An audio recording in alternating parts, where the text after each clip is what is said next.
Hello, everyone, and welcome to our final presentation for the 2021 school year at the Georgia Department of Education Community for Music Technology. This is it. This is the last time you hear from me this school year. I really hope that our discussions have been helpful. I appreciate all those people that have exchanged ideas on the forum, and that's just been overwhelming to me to see the response that we've got. Thank you guys for joining. Thank you for watching. Thank you for being willing to share information and ideas. That's what makes this so fun and useful and helpful. And way to go, team. You guys are awesome.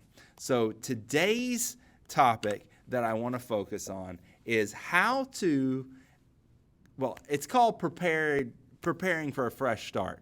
But really, when we think about it, that's more like how to close up shop for the summer and prepare yourself through the summer to have an excellent start to the next school year so that when you arrive in late July or August, whatever your county prescribes you to show up as, you'll be ready to go and hit the ground running with the new stuff and not have to worry about all the old stuff. So in this presentation, we're going to walk through some of those ideas about how to go about closing up shop for the summer and really preparing yourself to be ready. So how you close out your school year definitely sets you up for your future success. And I know that seems obvious, but if you just take a little bit of time to make sure you get a few things right at the end of the year, then your headaches certainly go down at the beginning of the next school year. Post-production practices. What are some things that I find really important? About 6 weeks before the end of the school year, I start talking to my local school's technology support staff. And I talk about what has been going well in my lab, what has been going poorly in my lab, what instructions he's been giving from a central office standpoint about what's supposed to happen in my lab over the summer. And just begin to make a plan with him at my school, her at your school, for what needs to be done in your lab over the summer. I think this is maybe the most important thing that I can possibly do to make sure that my next school year runs well. If I know that there's a certain thing that he's going to do, then I'm prepared to check and make sure that that isn't a problem when I return in the fall. Buy your technology person a lot of candy or a nice gesture of some point. I'm not going to tell you what you have to do, but do something nice for them. Stay on good working terms with them. Be willing to work with them in whatever way possible because they can make or break your success as a music technology teacher really quickly. So some things that possibly happen in the summer at my school. A lot of times my computers are re-imaged. This completely wipes the hard drive clean of everything that's there and puts a new, very clean version of the operating system on. So it will eliminate all the students' work that has been saved to that computer, but it also gives a fresh working version. Now, I know that anytime there's a new image, there's a certain set of things that I'm going to have to do first to get that computer back up to the normal specs that I expect. For instance, we use Logic a lot. After a re-image, I've got to reinstall a lot of instruments into the thing and potentially loops and such as that. So that's a thing that I need to be aware of on day one so that I don't crash the internet for the whole school like, oops, I might have done once when I tried to install all of the computers at the same time. Literally used up 95% of our school's bandwidth one day, just myself. it was not a good day. Operating system updates may occur. If you have hardware that needs firmware updates, for instance, an audio interface that you're moving to a new operating system and it needs a new firmware update, be aware of that, because that can take you quite some time to plug each one of those into a computer and make sure it does its firmware update. That's something that you can probably schedule with your technology support staff and something they can do for you, but you kind of need to be aware of that and give them a heads up. If there's a new version of, say, Logic out there and you want to be using the new version, that's something you should talk to your technology staff about. And maybe there's a crazy piece of software that you really want to start using, freeware or otherwise, like, say, VSV Rack or something like that.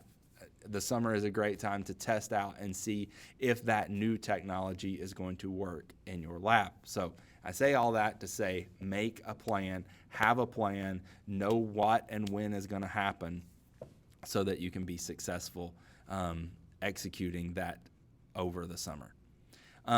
Number 2, physically clean and inspect your student workstations. This is a great time to go through and wipe down all of the screens in your class if that's not something you do regularly. Maybe you can borrow a vacuum cleaner from a janitor or something like that, a custodian at your school, and vacuum down the keyboards, wipe down the desks, check for loose screws. This is something that's becoming a relatively significant problem in my lab, is the student desks have screws that are falling out of them. A lot of times I can find where they go, but just maybe a visual inspection here at the end of the year, I may find even more that need help. Just to make sure the whole thing doesn't fall apart. Inspect cable connections, see if there are things that need to be tidied up. If students have moved things for some reason and they're not the way you want them, then just do that inspection and go ahead and fix those things up, because chances are your lab is not one of the ones that's going to get used most over the summer.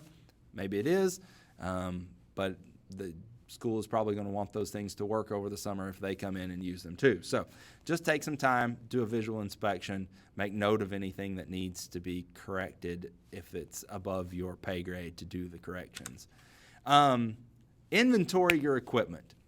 I think this is really important. Whether the school system has logged all of your equipment into some kind of barcode system and they want to have an inventory, or whether it's just something that you do yourself.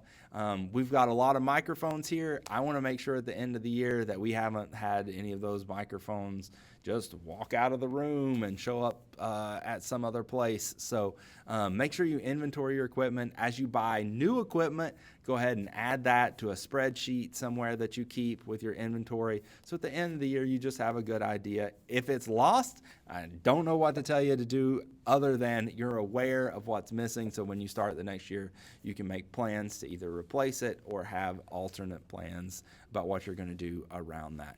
I try to actually do the inventory fairly regularly. Got kind of a way I set up certain things so that I can scan and get a pretty good idea if all the things are there or not. But definitely would say that inventorying your equipment is a really important thing to do, especially at the end of the year. I highly recommend that you don't leave your microphones out for the summer. A lot of times that you're in for the summer, they're going to come in and do some kind of major cleaning or construction project, and that generally creates a lot of dust, and microphones are not very good at handling dust over time. So if you have a box to put them in, that's great. If you can put them in their original bag and then place them in a box, that's even better. The bag will help protect more from dust. The box will help protect from someone knocking it off the shelf or whatever. Definitely bagging and boxing my microphones is something I do on pretty much a daily basis, trying to make sure that we keep the microphones that we have as nice as possible. Another one, and this is a big pet peeve of mine, is winding all your loose cables appropriately. Now, let's have a serious talk. Cables break all the time, and most of the time, cables don't break when they're in use. Cables are breaking when they're being stored or prepared for storage improperly.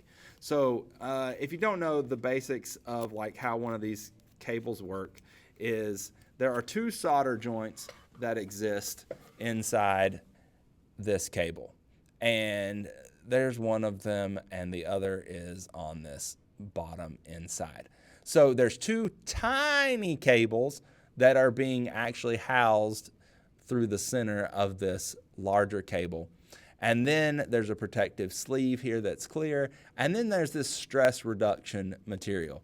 First of all, if this stress reduction material doesn't push up to the end of your cable, you're losing a lot of the protection on your cable. I see people a lot of times with the stress reduction down here. That's really not helping your case at all toward protecting your cables. So you want to make sure that stress reduction is up where it will actually decrease the likelihood of this part bending. The first thing kids want to do when they wind a cable is either wrap this around their hand, and that's probably the worst thing that can happen because it's the tightest bend, or they grab it and start wrapping it around their arm like this. And then the next time they go to use it, it's a knotted up, tangled up mess, and you have to spend longer untangling the cable than you actually do using the cable, which is really frustrating. So here we go. Proper technique. If you find this difficult, then the best way to do this is just to roll it in a moderate circle within your hand. That way, the important parts of the cable are in your hand and not bending due to this nice stress machine. But if you want to really do this the right way, well, why is this the wrong way first? Well, every time you do this, you're actually putting a kink on the inside of the cable. So you're spinning the inside of the cable if you keep doing it the same way over and over and over again. So you're actually twisting the inside of the cable, which is putting a lot of stress on the internal parts and potentially causing them to break. So the industry way to do this, make one loop first the normal way, the way that feels comfortable to you. The second loop, you're actually going to take and go underneath by rolling the opposite way that is comfortable to you. Now, it looks the same when you're done, but the first wrap, you put a half twist one way in it. The second wrap, you put a half twist the other way. These counteract each other and keep the cables inside relatively straight, or no more than 180 degrees off, as opposed to getting done and having 15 kinks in your cable. So again, the first wrap you do is just the normal hand over. You'll notice that my hand is outside of the cable as I do this. The second wrap, my hand is actually in between. Again, the normal way. And then my hand's going to wrap underneath and create the alternate twist. Normal way, I just take in my fingers and roll to the inside so that it creates the right shape. And you'll get pretty fast at this over time. Now, when you're done, I highly recommend using one of these nice Velcro wraps. Wrap it nice and tight, hang it on a wall, lay it on a shelf. It's ready to go the next time you need it.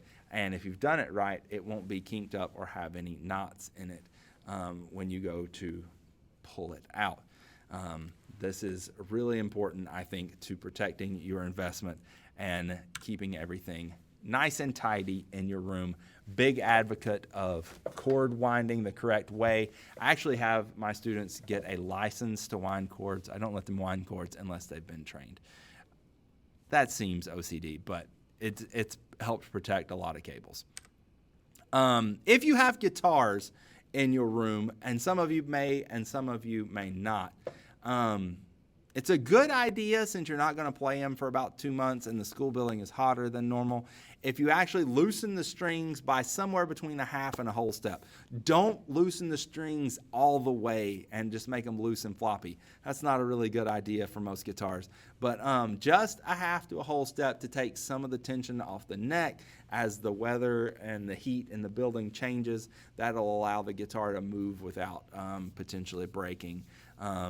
If you have a place with cases, put them in the cases. If you don't, then find a safe place where you don't think the custodians are going to be cleaning for the summer to position that so that they're in the safest place possible not to get damaged.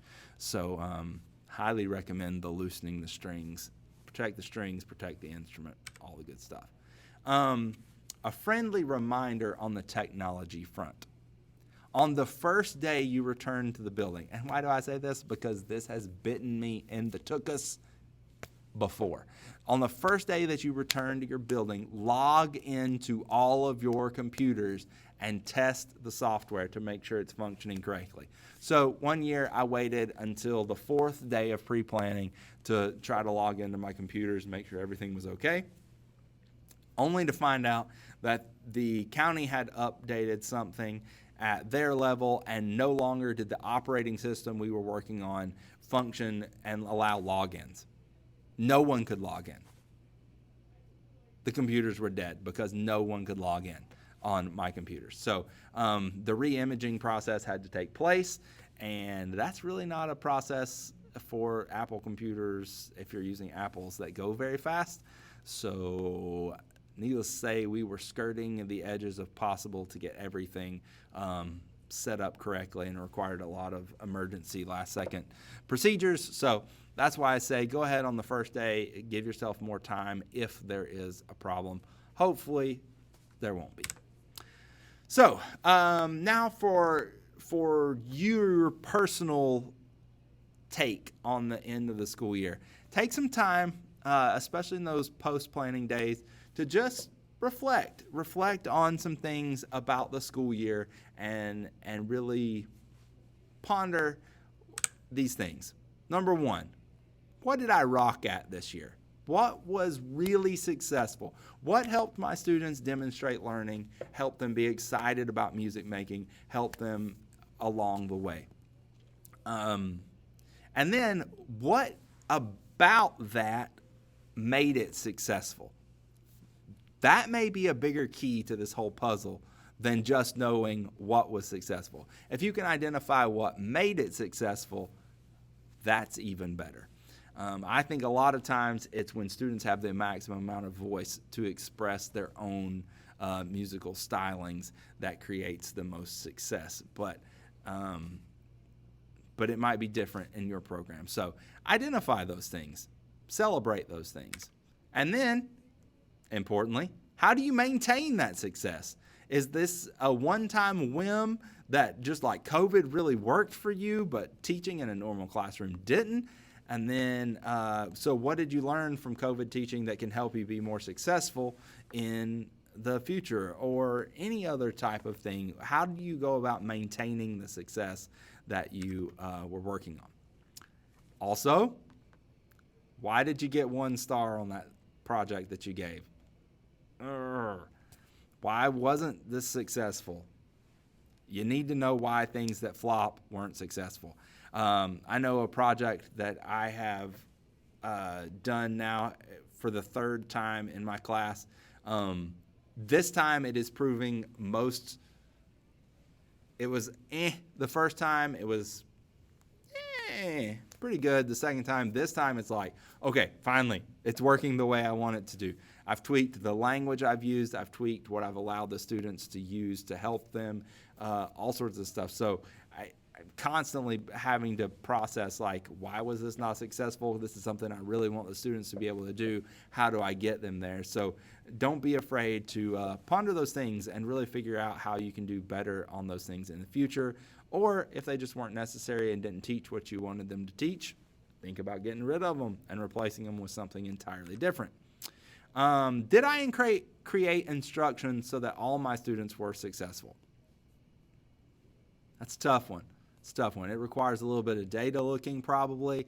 Honestly, to answer a lot of these, I give my students an anonymous survey at the end of the school year where they can just express their opinions about certain things. I want to know what they liked best, what they liked least, how long they typically spent, especially this year when they're at home, how long they spent doing the assignments, make sure I wasn't taxing them too much.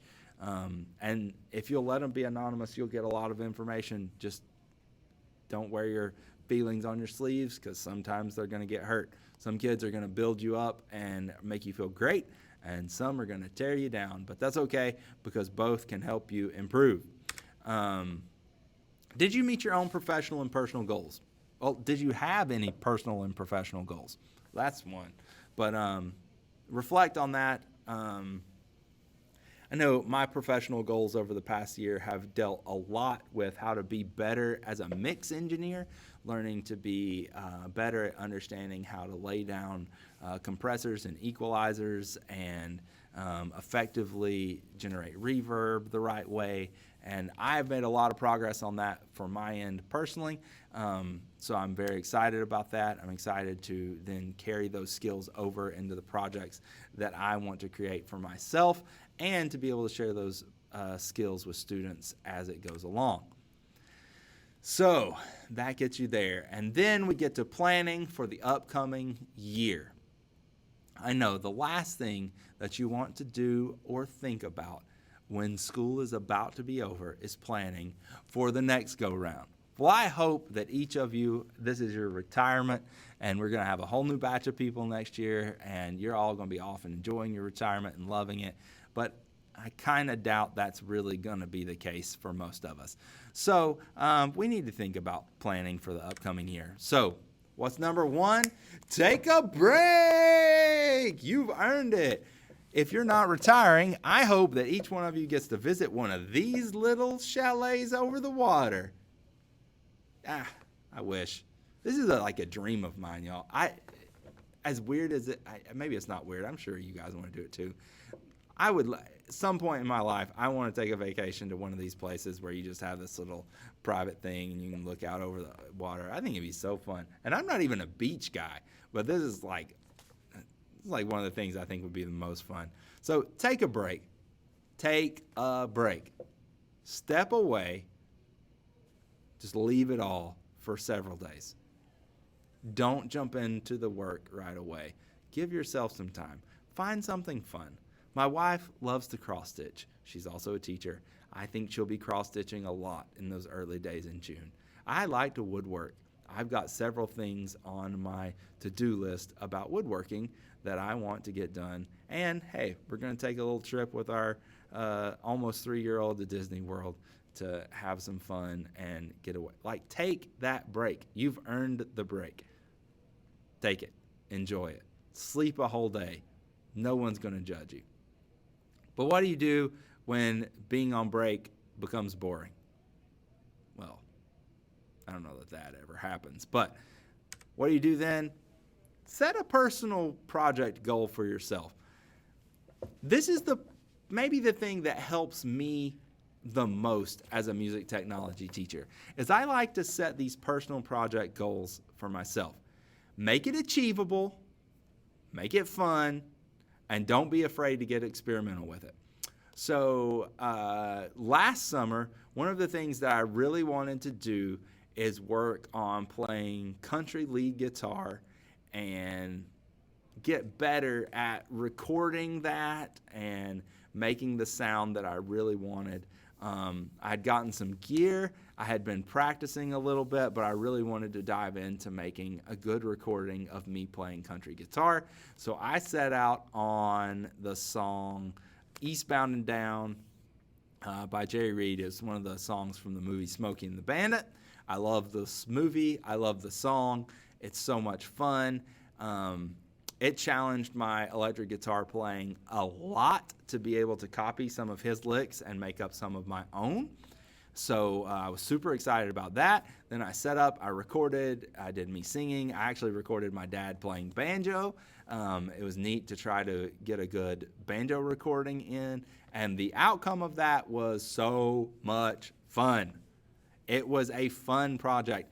I was excited to do what I teach the kids. And from that, I learned a lot about how to go about teaching certain things. And it's made me want to dive more into the mix engineering thing that I was talking about and get better at that. So I think I'm even better now as a mix engineer than I was then. So I'm hoping to do another recording project this summer. as well as I'm hoping to build an electric guitar by hand from scratch this time. We've kind of done that here at school using some CNC machines, but I'm hoping to be able to get my hands on and do some of that. So that's just my thing. But here's some rules for making your project. It should be something that you think is fun, not drudgery. If mixing music is drudgery to you, don't make that your project. If mixing music is a drudgery to you, I'm not quite sure why you're teaching music tech. But anyways, maybe it's been a long time since you've played your personal instrument that you were trained on in music school. Take some time to get back into that personal instrument. Pull out some of your old favorites that you played on your senior recital and play through them again. That can be very invigorating to me. But whatever you think is fun, mountain biking, skiing at the whatever, try to incorporate that into your project. It should be something that stretches your skills, your music tech skills. So maybe you want to dive into like vocoding. You don't know how to vocode and you want to make some vocoding, or I don't know. Find something that stretches your skills and make sure it requires just a little bit of research. Research is going to be one of those things that expand your horizons a lot. So when you're researching, what are some things that you might do to be a good researcher? Well, you might buy a book. Don't underestimate the value of a good book.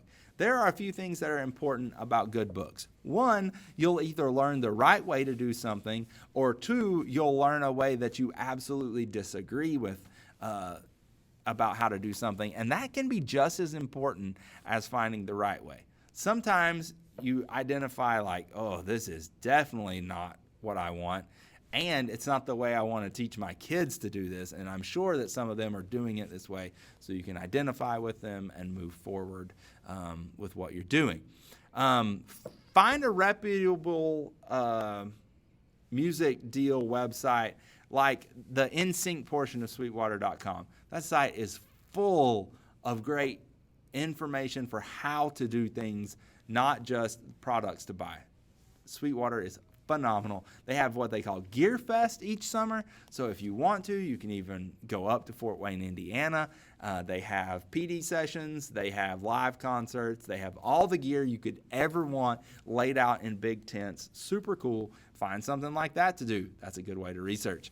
YouTube. Find a good YouTube channel and dive in. I personally recommend the Roaring Records YouTube channel. It's dope. That's my YouTube channel. But you can get a lot of stuff there. But really, the Music Tech Help Guy, if you haven't watched much of his stuff, or Music Tech TeacherNet, these are all really good resources that you can find on YouTube for learning more about music tech.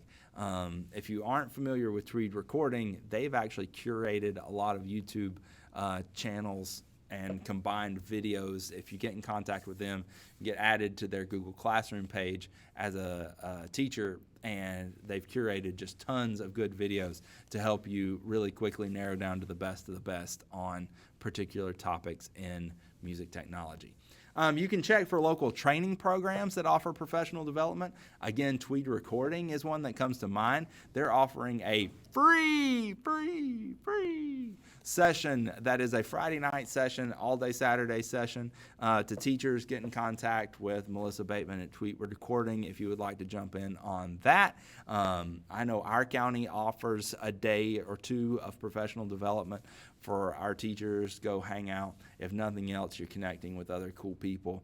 And then this is one that has really hit me, especially with this COVID school year and being part of a lot of different Facebook communities and internet-based groups that are focusing on specific content. Take some time to, now that you've got a few minutes, take some time to go back and review some of the highlights from that community. I can think of several things that I've seen pop up throughout the year that I'm like, oh, I would really love to know more about blah, blah, blah. Now's your time to be able to really like calmly go back and be like, oh, that's for me, or I don't know why I wanted to look into that. That's definitely not for me. So take some time to revisit those communities. And with that being said, I want to take just a brief moment to look at our community here at the Georgia DOE community page. So when you first log in to your community, you're looking at a page that's very similar to this, I'm sure. Mine may look a little different than you because I have a few privileges to be able to post and create and stuff like that that you might or might not have. I don't know. I've not seen any other end of this program. It's not. But it can be a bit overwhelming when you first look at it because the GADOE community is actually for teachers across all subjects. It's not just fine arts. We just happen to have one little corner of it that we're using. So let me show you what I do generally. The first thing I generally do is go to groups. And I'm a part of 5 different groups. You can see all the groups here, but that's way too many things. Or you can see your 5 groups by clicking on my groups. You can see a Fine Arts Everyone group, or Fine Arts Music, or Music Technology is the most specific one. And you see that we have 32 or 35 members now. Sorry, that number right there. It's one of actually the biggest that we've got across the board. So that's pretty cool for the fine arts that our music technology thing is there. So these are all people that are involved in being members of our group. So maybe you want to connect with some people that you know of, and this is a great way to connect with those people. Next, you'll have the feed. This is kind of like Facebook, and you can see who's recently joined, and you can say, hey, I like it that you've joined our little community group, or you can comment to that person, all sorts of that stuff. It's not where the meat of this happens. The meat is actually in the discussion page. So these discussions are where you find all of the videos that we've made throughout the year and any of the major topics like free professional development from Little Kids Rock.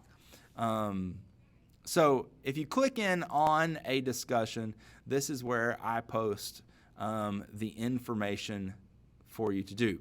Now, when I'm done posting, I always send a message using this little thing to let you guys know about this, and you click in and get to hear. But one thing I would like to encourage you to do is, in responding to one another after you watch the video, use this reply and subscribe button right here. So the subscribe button will let you get an email whenever someone updates something to this post, or I mean, it's not really updated, or adds a comment to it. And the reply feature is actually where you best can place your comments. We have had some really great discussions generated lately in the messages folder.